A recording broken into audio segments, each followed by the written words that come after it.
ఏ అనన్య, ఏం చేస్తున్నావు? నీకేమైనా అర్థమవుతుందా? అర్థం కాకపోయినా ఏదో ఒకటి చేసేటానికి నేనేమైనా అదర్ లాంగ్వేజ్ ఆర్టిస్ట్నా? కాదు కదా.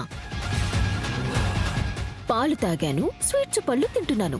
చాలా క్లారిటీగా ఉంది నాకు. ప్రీతి, ఏంటమ్మా, ఏమైంది? చూడండి అత్తయ్య గారు, ఈ అనన్య ఏం చేస్తుందో. దర్శన్ శరణ్యల కార్యానికి ఏర్పాటు చేసిన పాలు, స్వీట్స్ అన్ని తనే తింటుంది.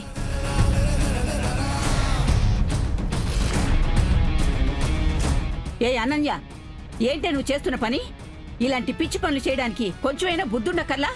పాలు తాగటం పిచ్చి పనా? ఫ్రూట్స్ స్వీట్స్ తింటే దాన్ని బుద్ధి లేని పని అంటారా? ఏ లాంగ్వేజ్లో బామ్మగారు?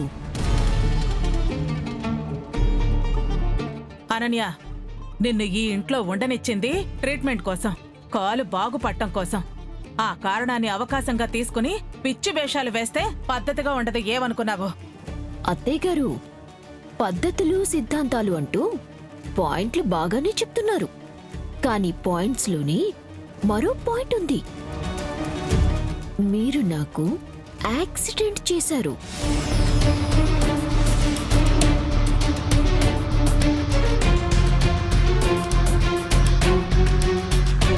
ఇక్కడికి ట్రీట్మెంట్ కోసం తీసుకొచ్చారు.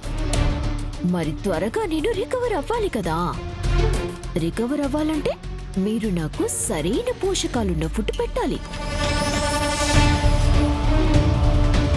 వచ్చినప్పటి నుంచి కనీసం పట్టించుకుంటున్నారా నన్ను? ఏదో పాకలో గొడ్డుకి గడ్డి పారేసినట్టు నా మొహాన ఉత్తి అన్నము టీనీళ్లు కొట్టేస్తే వాటితోనే రికవర్ అయిపోవాలా? How is this possible my dear aunt? చూడండి వదిన గారు, డాక్టర్ గారు అమ్మి ఎముకలకి నరాలకి బలాన్నిచ్చే బాగా కాలుష్యం ఉన్న పదార్థాలు తినమని చెప్పారు. అది కాలుష్యం కాదు, కాల్షియం. బా ఏదో ఒకటి అమ్మి, విషయం అయితే అదే కదా. చూడండి వదిన గారు, అమ్మి కాలు ఊళ్ళు బాగుపడేదానికి ఇవాళ తీసుకొచ్చిన మాదిరిగానే ఇవన్నీ 2 రోజులకోమారు తెప్పిస్తా ఉండండి. ఎదుగో అమ్మి ప్రీతి, ఏదో మా అమ్మి నీ ఆస్తి మొత్తం తినేస్తుందని బాధపడిపోమాక. ఈ ఇంటికి మా అమ్మి కూడా నీ మాదిరి పెద్ద కోడలు. పళ్ళు రాలిపోతాయి ఆ మాట అన్నావంటే. పళ్ళు రాలిపోయినా, స్వీట్స్ పాడైపోయినా, నా మెల్లో మీ కొడుకు కట్టిన ఈ తాళి ఉన్నంత వరకు నేను కోడల్ని.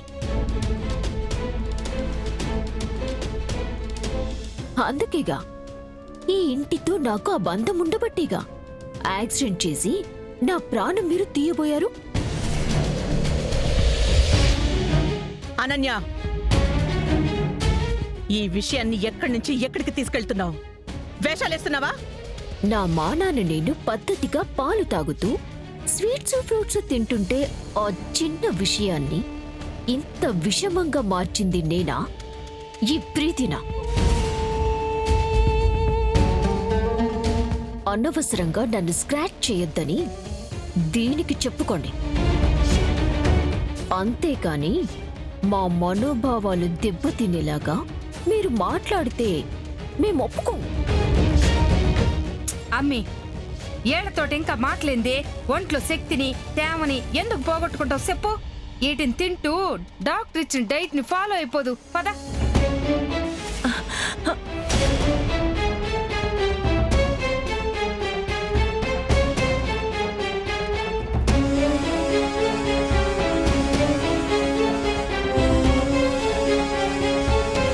ఆనంద, చూసావా ఎలా ప్రవర్తిస్తుందో? దాని కాలు విరిగినా బుద్ధి మాత్రం మారలేదు. అక్క, అది మనల్ని కావాలనే ఇబ్బంది పెట్టడానికే ఈ అవకాశాన్నిలా వాడుకుంటోంది. దీనికి ఎప్పుడు ఎలాంటి ట్రీట్మెంట్ ఇవ్వాలో నాకు బాగా తెలుసు.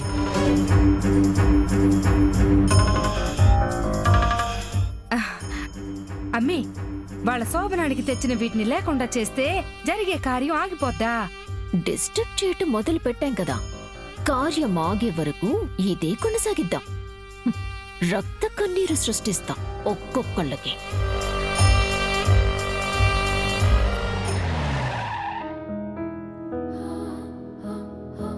బామ్మ, అత్తయ్య గారు, శరణ్య మర్ది గారు వచ్చేసారు. అందరు రండి.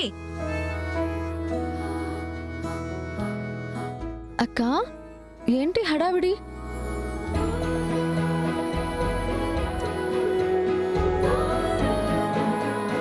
అమ్మమ్మా, ఏంటి తీర్థయాత్రలు అప్పుడే ముగించేశావా?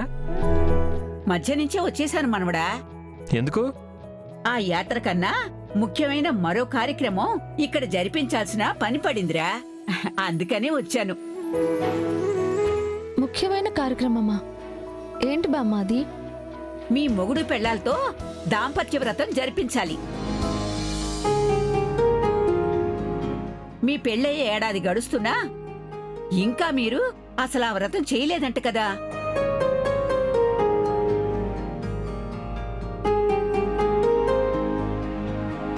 అలా ఉండడం దాంపత్యానికి అంత మంచిది కాదు.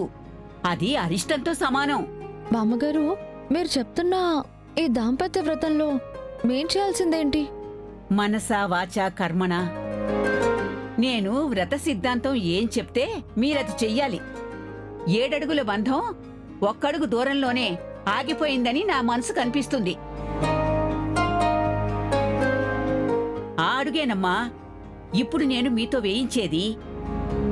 మిమ్మల్ని కలకాలం వీడిపోని బంధంలా ఒక్కటి చేయడమే ఈ వ్రతంలోని ముఖ్య ఉద్దేశం.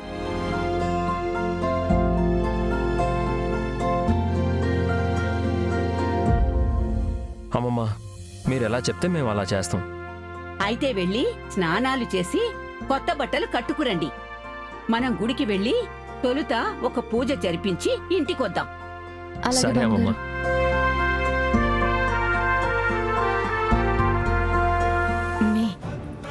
వాళ్ళెప్పుడు గుడికి పోతా ఉండారంట. ఏడ శోభను బ్లాక్ బస్ట్ హిట్ కావాలని ఆడేదో గట్టిగానే పూజ ప్లానింగ్ చేసుంటారు. అవును అనన్య, ఇదిగో నీకిప్పుడే చెప్తున్నాను, వాళ్ళ శోభనం మాత్రం జరగకుండా చేసే బాధ్యత నీదే. అయితే మనం వాళ్ళతో పాటు గుడికి వెళ్ళాలి.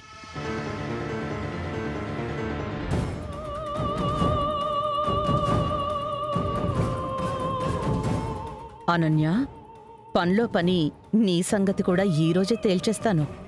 మా ముందే నాటకాలా? అక్క, మనం అనన్యను కూడా గుడికి తీసుకెళ్దాం. ఎందుకు ఆనందా?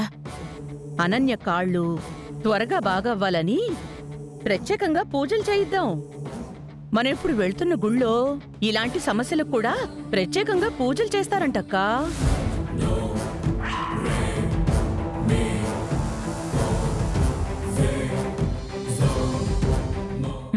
సరే ఆనందా,